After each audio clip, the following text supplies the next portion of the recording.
Nagpakita ang mga anghel sa mga pastol. Malapit sa Bethlehem, may mga pastol na nasa parang at nagpupuyat sa pagbabantay ng kanilang mga tupa. Biglang nagpakita sa kanila ang isang anghel ng Panginoon at nagningning sa paligid nila ang nakakasilaw na liwanag ng Panginoon. Ganoon na lang ang pagkatakot nila. Pero sinabi sa kanila ng anghel, "Huwag kayong matakot. Dahil naparito ako upang sabihin sa inyo ang magandang balita na magbibigay ng malaking kagalakan sa lahat ng tao. Sapagkat isinilang ngayon sa Bethlehem sa bayan ni Haring David ang inyong tagapagligtas, ang Kristo na siyang Panginoon. Ito ang palatandaan upang makilala ninyo siya. Makikita ninyo ang sanggol na nababalot ng lampin at nakahiga sa isang sabsaban."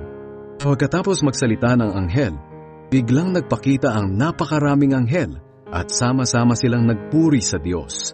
Sinabi nila, "Purihin ang Diyos sa langit.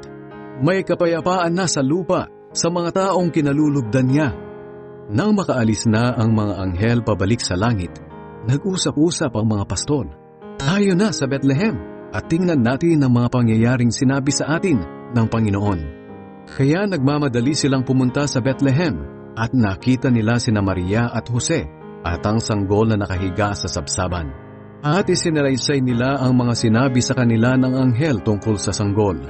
Nagtaka ang lahat ng nakarinig sa sinabi ng mga pastol, pero iningatan ito ni Maria sa kanyang puso at pinagbulay-bulayan ang lahat ng ito.